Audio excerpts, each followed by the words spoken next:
Hello दोस्तों, 22 दिसंबर से श्याम धनी इंडस्ट्रीज़ का आईपीओ ओपन होने जा रहा है। आज इस वीडियो में इस आईपीओ का रिव्यू करेंगे और जानेंगे कि हमें इस आईपीओ में अप्लाई करना चाहिए कि नहीं करना चाहिए। सबसे पहले हम इस आईपीओ का टाइमलाइन देख लेते हैं। ये आईपीओ ओपन हो रहा है 22 दिसंबर को, क्लोज हो जाएगा 24 दिसंबर को। इसके शेयर हमारे डीमेट अकाउंट में लॉट हो जाएंगे 26 दिसंबर को और ये शेयर लिस्ट करेगी 30 दिसंबर 2025 को शेयर मार्केट में। इसके ग्रे मार्केट प्रीमियम की बात की जाए तो 14 दिसंबर को 30% का चल रहा है। यदि रुपीज़ के टर्म में बात करें तो 21 रुपये का चल रहा है। 30% का ग्रे मार्केट प्रीमियम एक अच्छा खासा ग्रे मार्केट प्रीमियम होता है। ग्रे मार्केट प्रीमियम में यदि कोई भी चेंजेस आएंगे तो मैं अपने टेलीग्राम चैनल पे अपडेट कर दूंगा। अब हम कंपनी डिटेल देख लेते हैं। श्याम धनी इंडस्ट्रीज 1995 में इनकॉर्पोरेट हो गई थी, मतलब कि इस कंपनी को अपने सेक्टर में काम करते हुए 30 साल हो गए हैं। बेसिकली ये एक आईएसओ सर्टिफाइड कंपनी है जो कि मसालों का एक्सपोर्ट मैन्युफैक्चरिंग करती है। ये कंपनी अदर ग्रोसरी प्रोडक्ट का भी डिस्ट्रीब्यूट और ट्रेड करती है, जिसमें कि ब्लैक सॉल्ट है, rock salt, rice, poha, kasuri methi, mixed herbs, onion flakes, tomato powder आदि। ये कंपनी 163 प्रकार के मसालों का प्रोसेस करती है, including ground, blend, whole spices, under brand name Shyam. Company का मैन्युफैक्चरिंग यूनिट जयपुर राजस्थान में सिचुएटेड है। कंपनी डिफरेंट प्रकार के ट्रेड मोड का इस्तेमाल करती है, जिनमें कि general trade, modern trade, quick commerce platform का इस्तेमाल करती है, जिससे कि क्विक एक्सेस हो जाए कस्टमर को इस कंपनी के ब्रांड्स का। ये company private labeling, hotel, restaurant, catering, sales और एक्सपोर्ट में भी इंगेज है। 30 नवंबर 2025 के अनुसार इस कंपनी के पास 394 परमानेंट एम्प्लॉय हैं। अब हम इस कंपनी का कस्टमर वाइज रेवेन्यू देख लेते हैं। फाइनेंशियल ईयर 2025 में लार्जेस्ट कस्टमर से 30.4% रेवेन्यू था, टॉप 5 कस्टमर से 48.9% रेवेन्यू था और टॉप 10 कस्टमर से 56.3% रेवेन्यू था। यदि करंट फाइनेंशियल ईयर के 6 महीने का रेवेन्यू देखें तो लार्जेस्ट कस्टमर से 33.4% रेवेन्यू आ रहा है, टॉप 5 कस्टमर से 48.2% और टॉप 10 कस्टमर से 57.8% रेवेन्यू आ रहा है। प्रोडक्ट वाइज रेवेन्यू की बात करें तो ग्राउंड स्पाइसेस से 2025 के फाइनेंशियल ईयर में 49.6% रेवेन्यू आया है, ब्लेंड स्पाइसेस से 16.8%, होल स्पाइसेस से 29.6% और ग्रोसरी प्रोडक्ट से 3.8% रेवेन्यू आया है। करंट फाइनेंशियल ईयर के 30 सितंबर 2025 तक का बात करें तो ग्राउंड स्पाइसेस से 47.1% रेवेन्यू, ब्लेंड स्पाइसेस से 17.8% रेवेन्यू आया है, होल स्पाइसेस से 29.7, ग्रोसरी प्रोडक्ट से 5.3% रेवेन्यू आया है। वेरियस मोड्स ऑफ ट्रेड की बात करें तो इस कंपनी ने जनरल ट्रेड से 47.05% रेवेन्यू जनरेट किया है करंट फाइनेंशियल ईयर के 6 महीने में, जो कि पिछले फाइनेंशियल ईयर में 53.5% था। मॉडर्न ट्रेड में 48.6% और पिछले फाइनेंशियल ईयर में 44.3% था। क्विक कॉमर्स से 1.4%, जो कि पिछले फाइनेंशियल ईयर में 0.21% था। एक्सपोर्ट से रेवेन्यू की बात करें तो कंपनी ने करंट फाइनेंशियल ईयर के 6 महीने में 2.25% रेवेन्यू जनरेट किया है एक्सपोर्ट से, जो कि पिछले फाइनेंशियल ईयर में 1.36% था। ज्योग्राफिकल वाइज रेवेन्यू की बात करें तो राजस्थान से कंपनी ने पिछले फाइनेंशियल ईयर में 68.73% रेवेन्यू जनरेट करा था, पंजाब से 19.35%, उत्तर प्रदेश से 1.83% और मध्य प्रदेश से 4.16% रेवेन्यू जनरेट किया था। एक्सपोर्ट से रेवेन्यू की बात करें तो मंगोलिया से पिछले फाइनेंशियल ईयर में 0.20%, यूएई से 1.02% और नेपाल से 0.14% रेवेन्यू जनरेट हुआ था, जो कि करंट फाइनेंशियल ईयर की बात करें तो राजस्थान से 64%, पंजाब से 17.9%, उत्तर प्रदेश से 2%, मध्य प्रदेश से 4.2% रेवेन्यू जनरेट किया है।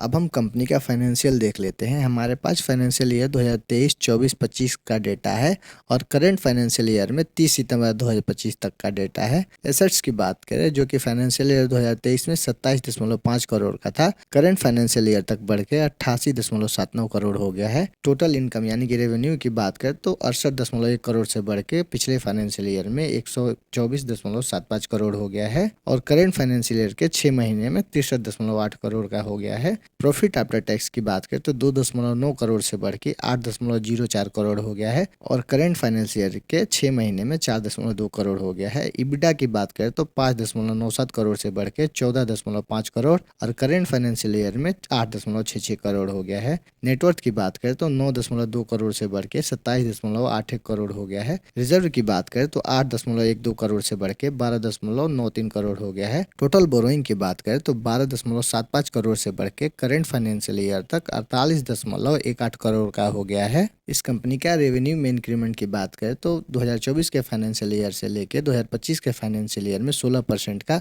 और प्रॉफिट आफ्टर टैक्स में 28% का ग्रोथ हुआ है। इस कंपनी के मार्केट कैप की बात करें तो प्री आईपीओ 142.59 करोड़ का है। आरओई इस कंपनी का 41% का है। आरओसी 39% का है। डेब्ट टू इक्विटी की बात करें तो 2 का है, जो कि बहुत ही ज़्यादा है। हम 0.5 से नीचे का अच्छा कंपनी मानते हैं। रिटर्न ऑन नेटवर्थ की बात करें तो 34 का है। प्रॉफिट मार्जिन इस कंपनी का 6.4% का है। इबिडा मार्जिन 11.6% का है। प्राइस टू बुक वैल्यू की बात करें तो 4.41 का है। अर्निंग पर शेयर इस कंपनी का पोस्ट आईपीओ 4.12 रुपये का हो जाएगा। प्राइस टू अर्निंग इस कंपनी का पोस्ट आईपीओ 16.9 का हो जाएगा।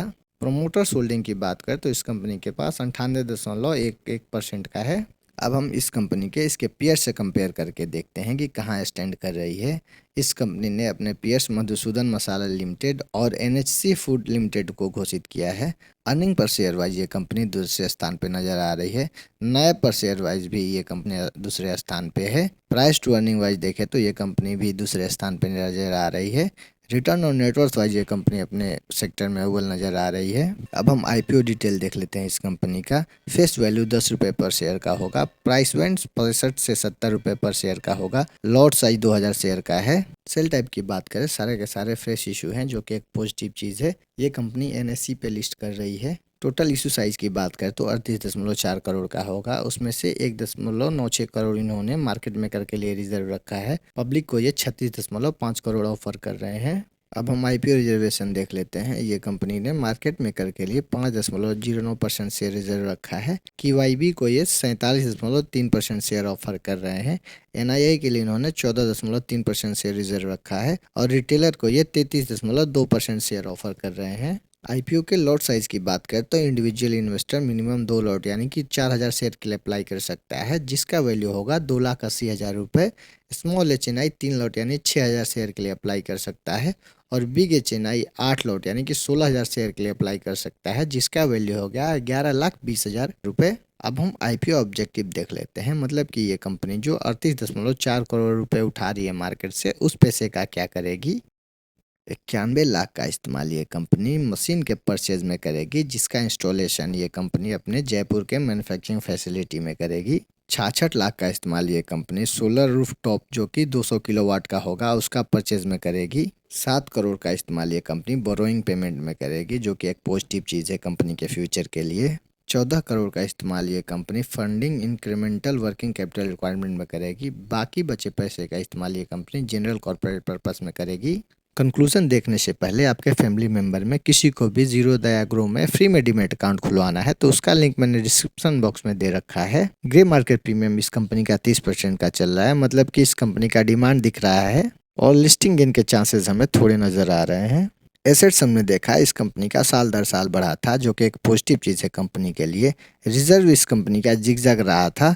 डेब्ट टू इक्विटी हमने देखा इस कंपनी का 2 का था, जो कि एक निगेटिव चीज़ है इस कंपनी के लिए, लेकिन 7 करोड़ का इस्तेमाल ये कंपनी अपने डेब्ट के पेमेंट में कर रही है, जो कि एक पॉजिटिव चीज़ है। लेकिन इस कंपनी को अपने डेब्ट को कम करने में ज़्यादा फोकस करना चाहिए ताकि इस कंपनी का बैलेंस शीट अच्छा बना रहे। इस कंपनी को इसके पीयर से कंपेयर करके हमने देखा तो ठीक ठाक नज़र आया, ज़्यादा अट्रैक्टिव हमें नज़र नहीं आया। प्राइस टू अर्निंग भी देखा इस कंपनी का अपने पीयर्स में सबसे ज़्यादा था, जो कि एक निगेटिव चीज़ है इस कंपनी के लिए।